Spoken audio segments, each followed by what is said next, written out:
Hans cipta kejutan di Tashkent, Uzbekistan apabila menumbangkan nama-nama besar termasuk ranking kedua kejohanan Sholto Douglas dari Australia pada peringkat suku akhir.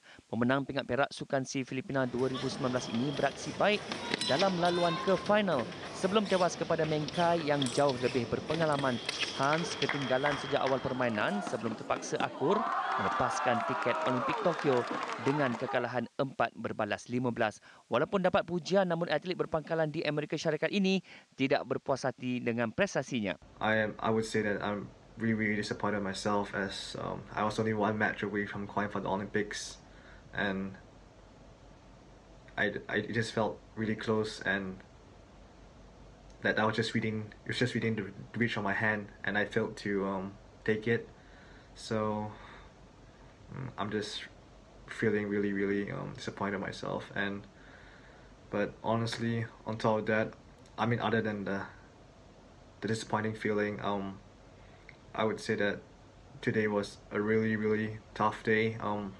Because due to COVID restrictions, the event was only 4 hours long, which meant that I had to fence multiple matches in a row, and I could say that I gave my all in all my matches, and I really wanted to go to the Olympics, but it just wasn't enough.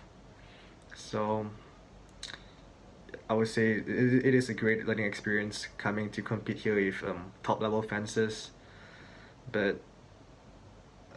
I mean, I'm relatively young, so I will take this disappointment, and I would channel it into my effort for my preparations for the upcoming competitions such as SEA Games and possibly Olympics in the future. Seorang lagi wakil negara, Joshua Ko IG pula tewas pada pusingan kedua acara IP. Ini bermakna skuad lawan pedang negara tidak mempunyai wakil ke Olimpik Tokyo.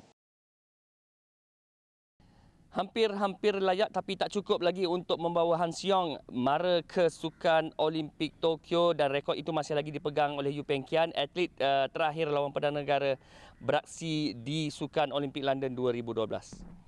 Sangat sedih sebab tengok performance malam. Tapi dengan bangganya Hans dapat qualify ke final.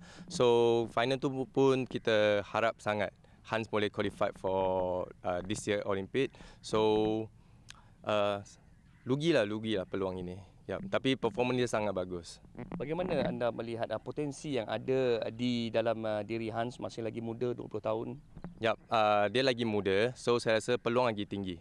Peluang banyak lagi. So saya rasa jangan putus asa. So next 3 years kan. Next 3 years ada peluang lagi tinggi dah. Jangan macam berhenti training, train hard, keep going. So saya rasa peluang sangat tinggi. Okey, untuk mission selepas ini, Sukan C Vietnam, 10 tahun Malaysia tak pernah menang pingat emas di Sukan C. Dengan performance yang begini, apa pandangan anda? Saya confident Hans Yong akan membawa sesuatu yang akan bagi kita bangga. So saya confident dia boleh masuk final. So kita nak tengok performance hari itu antara boleh dapat gold medals atau silver medal saja. Last one mengenai seorang lagi wakil negara, Joshua Ko IG yang tewas di pusingan yang kedua. Bagaimana dengan future untuk Joshua? Apa yang patut dilakukan? Bagi saya, Joshua dia senior, dia sama batch dengan saya. Dia sangat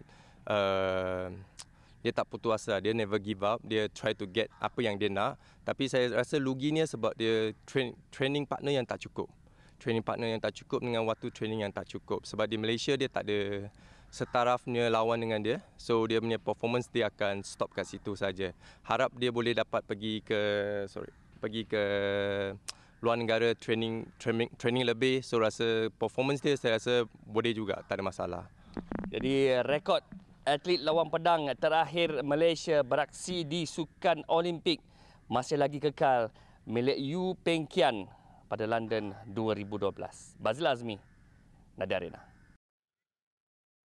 Baik, seorang demi seorang atlet negara yang dicanang mampu untuk layak ke Tamasya Sukan Olimpik di Tokyo. Nampaknya impian itu tidak menjadi kenyataan. Elin Ismail, mungkin ada komen sikit sebelum kita bersama dengan dua tetamu kita di studio. Kali terakhir kan, Yu Peng Kiam beraksi di London, Akbar dan juga Bazli berada di sana. Untuk, baik, kami tampilkan Syarazad Sani yang akan tampil buat kali kedua di Tamasya Olimpik. Dan Bazli Azmi akan melakukan hat-trick tampil di Tamasya Sukan Olimpik sempat di London, diikuti Rio dan juga kemudian di Tokyo. Bazli Azmi, apakah kita perlu merasa terkilan dengan kegagalan Han Seong untuk layak ke Olimpik? Apakah sebenarnya kita nak lawan pedang ada di Olimpik?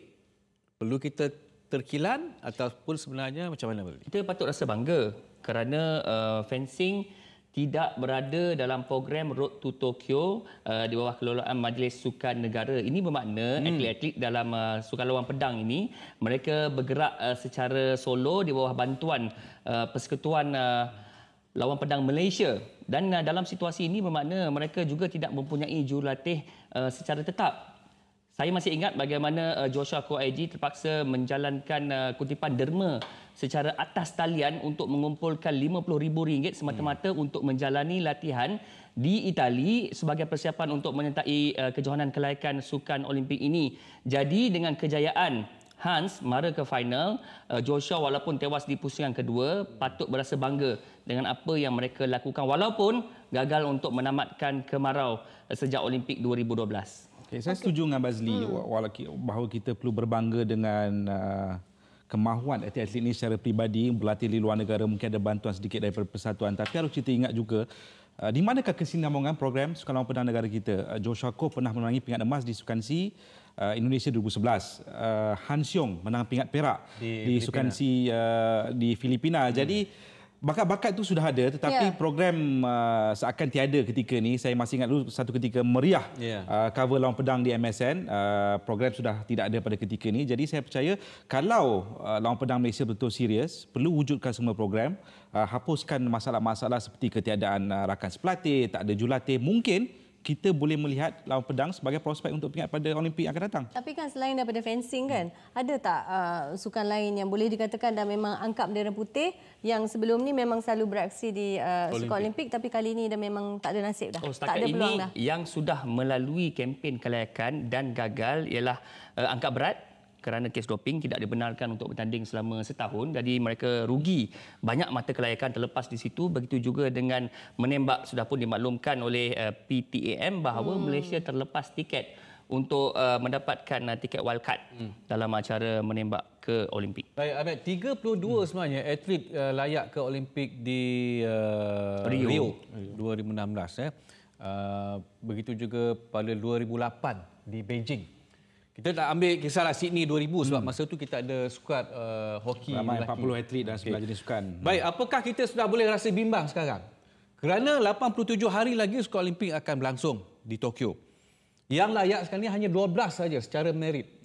Perlukah ada wujud kita rasa takut dan kita rasa risau bahawa kita akan tampil dengan tak sampai 30 atlet ataupun 25 atlet? Yang kecil. Ya, saya rasa tak perlu risau pada ketika ini. Harus kita ingat bahawa Olimpik adalah untuk yang terbaik, the best of the best, cream of the crop.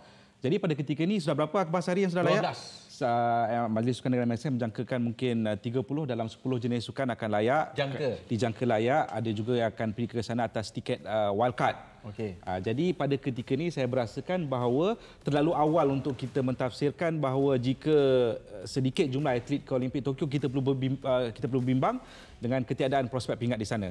Saya sempat lontarkan persoalan ini kepada Majlis Sukan Negara. Adakah mereka sudah bimbang dengan kegagalan beberapa jenis sukan untuk layak ke Olimpik, dan ini ialah komen yang sempat diberikan oleh Wakil Majlis Sukan Negara. Sebenarnya mereka memang tidak berada dalam bahagian RTT, jadi kita memang tidak sasarkan mereka untuk melayakkan diri ke Tamasya Olimpik. Walaupun mereka mencuba untuk melayakkan diri, kita tahu kedudukan ataupun prestasi mereka agak jauh ke belakang berbanding dengan atlet-atlet daripada negara lain. Jadi memang peluang untuk mereka melayakkan diri adalah tipis. Jadi kita tidak kecewalah dengan kegagalan mereka untuk melayakkan diri. Kita sasarkan selama 35 orang, berkemungkinan selama 30 atlet akan layak secara merit lah ke Tamasya Sukan Olimpik kali ini.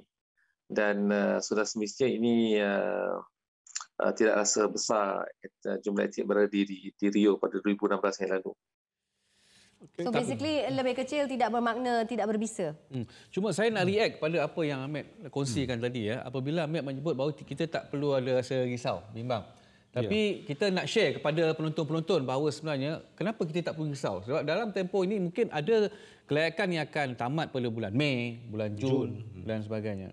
Jadi kenapa kita tak perlu risau sedangkan kita sebenarnya bila dah layak tu kita nak polish sharp dia lagi sebelum ke Olimpik. Satu dalam tempoh setahun setengah ni ketiadaan ataupun kekurangan kejohanan antarabangsa kerana pandemik COVID-19 itu meletakkan semua atlet walaupun terbaik dunia dalam keadaan setaraf. Even standing lah orang katakan. Jadi itu mungkin boleh berupaya jadi kelebihan kepada kontingen negara. Itu satu faktor yang saya lihat mengapa tak perlu risau ketika ini. Dan satu lagi perkara adalah atlet negara di bawah program MSN, di bawah program Road to Tokyo ni diletakkan peak dia pada Olimpik nanti. Kalau kita tak nampak prestasi mereka pada ketika ini, kita akan nampak hasilnya pada bulan Julai Ogos. Jikalau betul kepada perancangannya, maka itulah hasilnya. Jadi itu kenapa dua faktor saya berasakan tak perlu nak risau sekarang ni. Saya pegang kata Ahmed tu.